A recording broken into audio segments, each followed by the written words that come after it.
Welcome back on my channel guys. Today मैं आपको इस वीडियो में रिलेशन फंक्शन चैप्टर एक्सरसाइज 1.1 के जो 2 रिमेनिंग क्वेश्चंस बच गए हैं वो कराऊंगा आज। तो वीडियो अच्छी होने वाली है, वीडियो को एंड तक देखना। तो स्टार्ट करते हैं, लेट्स गो। तो गाइस स्टार्ट करते हैं। इसमें देखो 13 क्वेश्चन में बोला है कि रिलेशन दे रखा है आर और रिलेशन दे रखा है P1 and P2 have same number of sides. ये हमारा रिलेशन है, इसे इक्विवेलेंस प्रूफ करना है। 2 पार्ट हैं इसका, सेकंड पार्ट बाद में बताऊंगा, पहले इसको प्रूफ करते हैं, ठीक है। अब इक्विवेलेंस करना है और जो सेट है वो सेट ऑफ ऑल पॉलीगन से बताना भूल गया, मैं बता दिया। और जो रिफ्लेक्सिव इसको हमें इक्विवेलेंस प्रूफ करना है, ठीक है। इक्विवेलेंस प्रूफ करने के लिए रिफ्लेक्सिव सिमेट्रिक ट्रांजिटिव तो करना पड़ेगा, तो पहले करते हैं हम रिफ्लेक्सिव। तो जब रिफ्लेक्सिव करेंगे तो पहले हम देख लेते हैं कि as P1 and P1 have same number of sides। कोई भी पॉलीगन हो उससे खुद की साइड्स तो बराबर ही होंगी। समझ रहे हो जो मैं बोल रहा हूँ? तो समझ गए तो अपने आप समझ जाओगे। तो अगर ये हो गया तो ये भी बिलोंग करेगा for all P1 belongs to A। देखो कहने का मतलब ये है कि कोई भी पॉलीगन हो, मान लो ट्रायंगल ही है, तो जितनी साइड ट्रायंगल में उतनी उसमें सेम में भी होगी। खुद से तो हमेशा कोई भी चीज़ हमेशा बिलोंग करेगी, ठीक है। खुद से कोई भी चीज़ हमेशा बिलोंग करेगी। तो ये हो गया, तो it is reflexive. For symmetric मैं मानता हूँ पहले लेट P1 P2 बिलोंग कर रहा है R से, for all P1 P2 belongs to A, ठीक है। जब P1 P2 बिलोंग करेगा R से तो मतलब क्या है, P1 एंड P2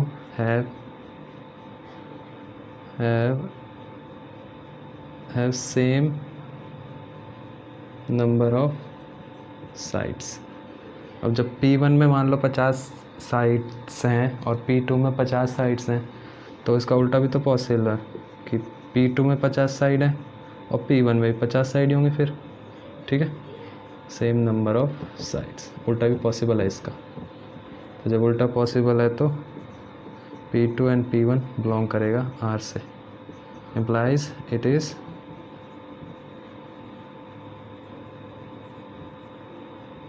सिमेट्रिक, ठीक है। अब हम इसको ट्रांजिटिव करते हैं।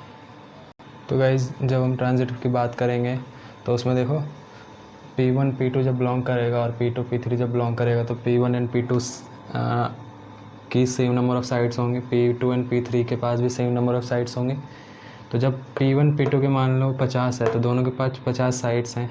जब P2 के पास भी 50 होगी तो इसके पास भी 50 होंगी, तो 50 50 50 50 हो गया काम। तो P1 and P3 will also have same number of sides, implies P1 and P3 belongs to R, implies it is transitive, ठीक है। ट्रांजिटिव है। जब रिफ्लेक्सिव सिमेट्रिक और ट्रांजिटिव है तो देयरफॉर given relation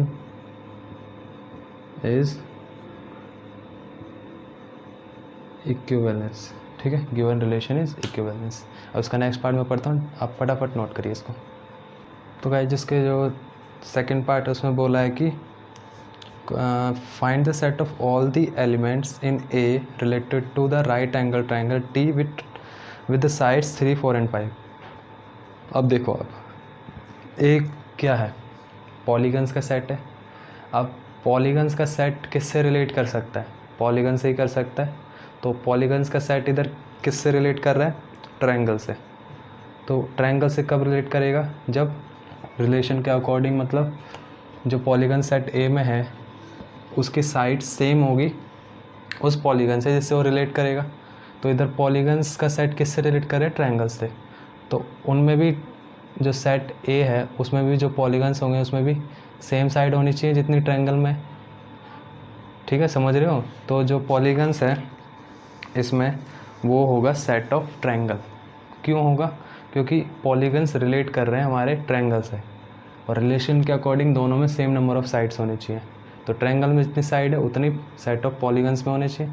तो वो सेट ऑफ पॉलीगन्स जो कि ट्रायंगल से रिलेट कर रहा है वो सेट ऑफ ट्रायंगल्स होगा। ठीक है, अब ये ज़रूरी नहीं कि राइट एंगल ट्रायंगल हो, बस हमें साइड देखनी है। 3 साइड है, 3 साइड ट्रायंगल में होती है, वो कोई सा भी हो सकता है। ठीक है, तो हेंस set related to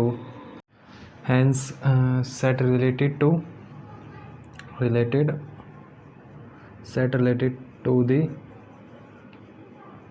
किससे रिलेट कर रहा था? Related to the right angle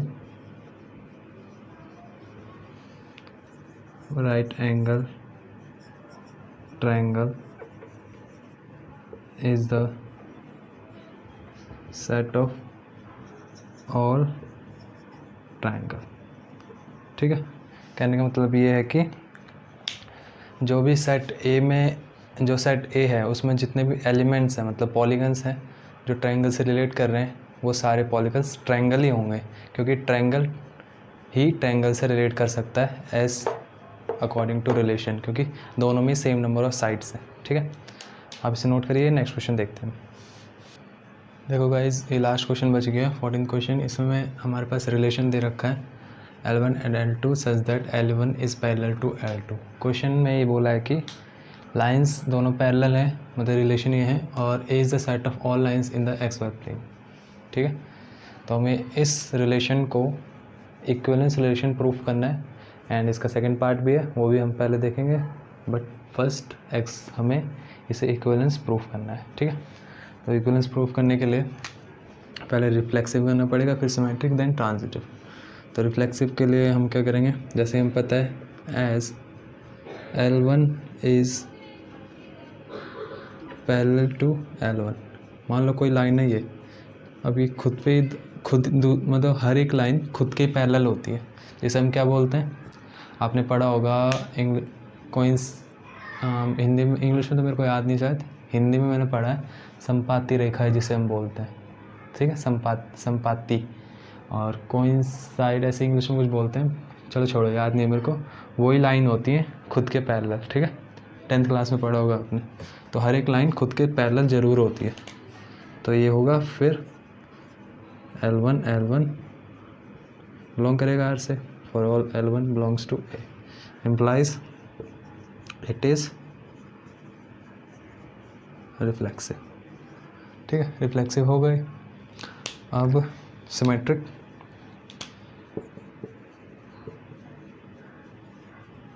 for symmetric तो मान लेते हैं L1 एंड L2 बिलोंग कर रहा है R से, तो इसका फॉर ऑल L1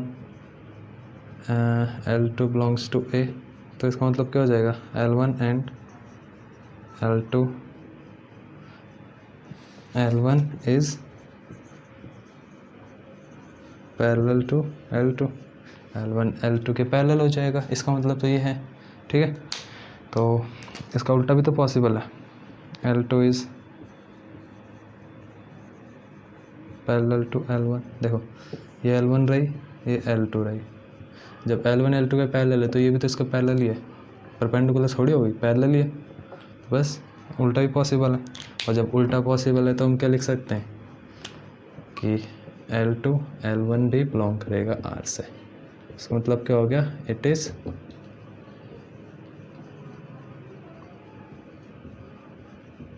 सिमेट्रिक। ठीक है, अब ट्रांजिटिव बच गया, उसको कराता हूँ।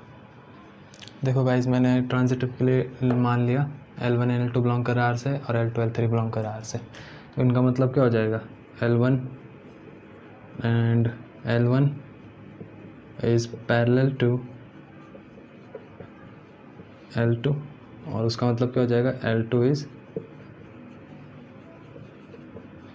Parallel to L3। ठीक है, देखो L1 ये रही, L2 ये रही, L3 ये रही, 3 लाइन है। L1 इसको इधर बना लो, चलो L2 एंड L3, इसके अकॉर्डिंग तो ये होगा, आपस में पैरेलल होंगे, इसके अकॉर्डिंग ये होगा, आपस में पैरेलल होंगे।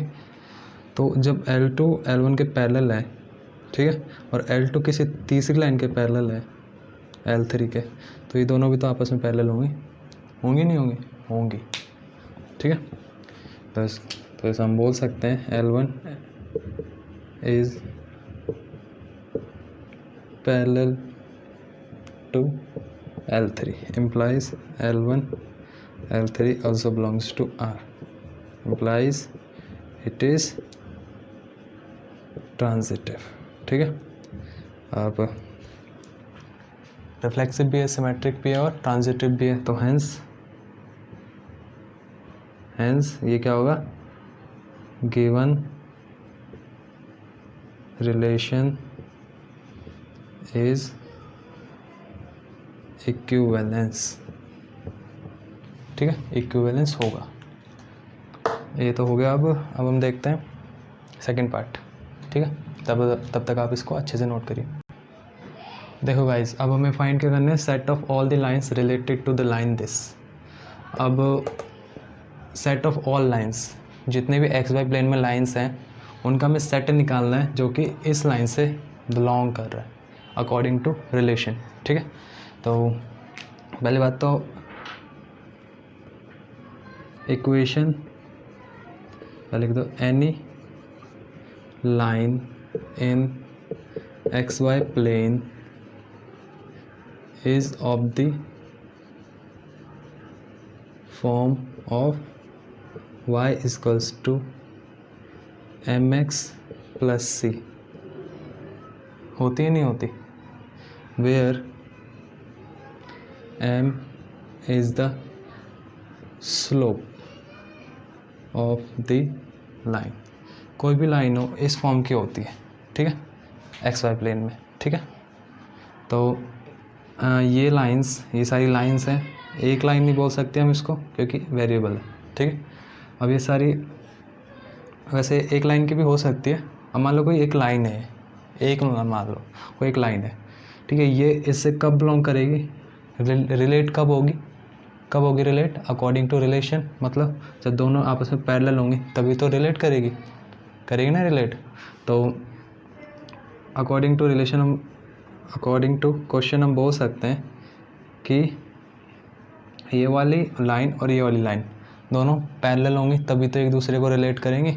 तो जब पैरेलल होंगी तो क्या होता है, हमने पढ़ा 11th क्लास में कि जब दो लाइन पैरेलल होती हैं उनका स्लोप बराबर होता है।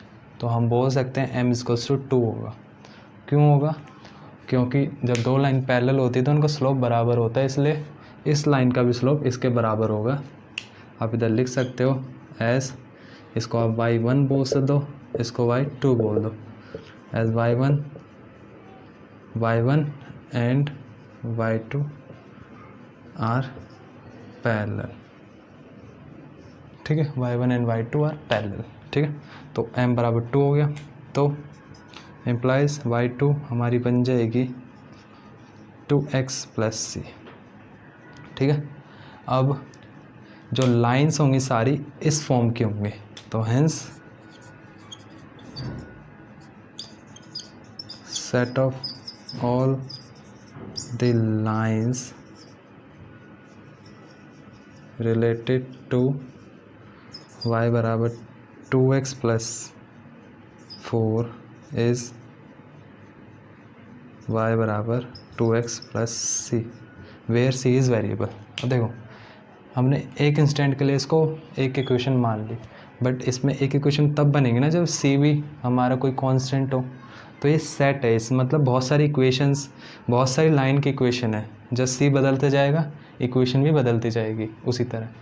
तो ये हमारी पूरी सेट है, ठीक है, सारी लाइंस का। इसको हम y2 नहीं बोल सकते अभी इस टाइम, ये हमारी सेट है, ठीक है। y2 मैंने इसलिए बोला क्योंकि बन गया, तो आप ऐसे इसको लिख सकते हो। आया समझ? फिर से मैं रिपीट कर देता हूँ कि जो भी लाइन एक्स वाई प्लेन में इस लाइन से तभी बिलोंग कर सकती है जब वो उस लाइन के पैरेलल हो, इस लाइन के पैरेलल हो अकॉर्डिंग टू रिलेशन, और जब पैरेलल होंगी तो स्लोप बराबर होगा, तो हमारा m 2 हो जाएगा। और हमारी जो इक्वेशन बनेगी सभी लाइंस की वो बन जाएगी y बराबर 2x plus c, and then c बदलते जाएगा, इक्वेशन बदलती जाएगी। जैसे जैसे ऐसे मान लो ना, ये एक्स वाई प्लेन है ये, और इसमें इक्वेशन पहले ऐसे है, स्लोप तो सेम रहेगा, मतलब उसकी जो झुकाव है वो तो सेम रहेगा, ठीक है। अब मान लो अब c क्या होता है, c तो जो इस पे पॉइंट होता है वो होता है ना c, तो वो बदलता जाएगा तो हमारी इक्वेशंस बदलती जाएगी, ठीक है, आप समझ सकते हो उससे। तो ये हमारा क्वेश्चन ऐसे, इसका सेट ऑफ रिलेशन आ गया हमारा है। तो बस इस क्वेश्चन में इतना ही, आप इसे अच्छे से नोट करिए। तो गाइज़ आज की वीडियो में बस इतना ही। मैंने आपको आज 2 क्वेश्चन जो रिमेनिंग थे वो पूरा हो गया, ये एक्सरसाइज भी 1.1 भी पूरी हो गई अच्छे से। तो अब नेक्स्ट जो होगा वो होगा फंक्शन के बारे में। फंक्शन के बारे में आपको अब डिटेल में पढ़ाऊँगा अच्छे से। तो जो नेक्स्ट वीडियो आने वाली हो अबाउट फंक्शन होगी, और उसमें मैं अच्छे से डिटेल में आपको बताऊँगा। और आई होप आपको ये वीडियो भी अच्छी लगी होगी बहुत। अगर वीडियो आपको पसंद आई तो वीडियो को लाइक करना, और लास्ट चैनल को सब्सक्राइब करना मत भूलना। Goodbye, stay home and stay safe.